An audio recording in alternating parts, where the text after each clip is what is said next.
Hi అండి, welcome to బావం recipes. ఇవాళ recipe పప్పు బీరకాయ కర్రీ అండి. ఎలా చేయాలో ప్రాసెస్ ఏంటో వీడియోలోకి వెళ్ళి చూసేయండి. ఆయిల్ వేడైన తర్వాత జీలకర్ర, ఆవాలు, వెల్లుల్లిపాయ వేసుకోవాలండి. అవి కొంచెం ఫ్రై అయిన తర్వాత ఇంగువ వేసుకోవాలి. అలాగే కరివేపాకు,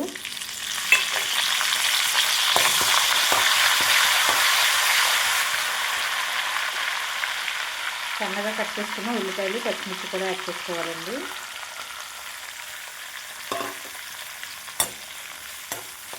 ఉల్లిపాయలు గోల్డెన్ కలర్ వచ్చే వరకు ఫ్రై చేసుకోవాలి. ఉల్లిపాయలు ఇలా వేగిన తర్వాత ముందే కట్ చేసి పెట్టుకున్న టొమాటోని కూడా యాడ్ చేసుకోవాలండి. టొమాటోలు మెత్తబడే వరకు ఉడికించుకోవాలి. టొమాటోలు అలా మెత్తబడిన తర్వాత ముందే కట్ చేసి పెట్టుకున్న బీరకాయ ముక్కలను వేసుకోవాలండి. బీరకాయలు బాగా వేగనవసరం లేదండి. ముందే గంట ముందు నానబెట్టుకున్న పెసరపప్పుని యాడ్ చేసుకోవాలి.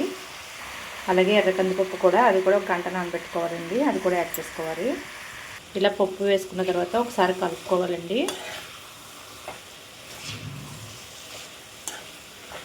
ఒక 5 నిమిషాలు మగ్గించుకోవాలి. రుచికి సరిపడా ఉప్పుని యాడ్ చేసుకోవాలి. అలాగే కారం కూడా వేసుకోవాలండి, 2 స్పూన్స్. ఒకసారి కలుపుకోవాలి. ఇలా కలుపుకున్న తర్వాత ఒక 1/2 గ్లాస్ వాటర్ వేసుకోవాలండి.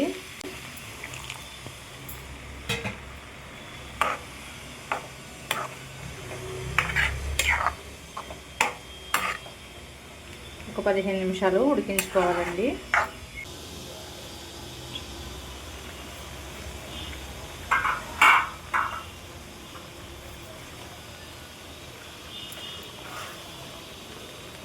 ఇలా ఉడికితే సరిపోద్దండి. ఇప్పుడు స్టవ్ ఆఫ్ చేసుకుందాం. రెడీ అయిపోయిందండి. ఎంతో టేస్టీగా ఉండే పప్పు బీరకాయ. మీరు కూడా ఈ ప్రాసెస్లో ఒకసారి ట్రై చేయండి. ప్రోటీన్ ఎక్కువ ఉండే ఎర్ర కందిపప్పు అలాగే పెసరపప్పుతో బీరకాయని కలిపి వండి చూడండి. చాలా అంటే చాలా టేస్టీగా ఉంటుంది. హెల్దీ కూడానండి. అలాగే అన్నీ రెడీగా ఉంటే కర్రీ కూడా తొందరగా అయిపోద్ది. ఒకసారి ట్రై చేసి ఎలా ఉందో కామెంట్ చేయండి.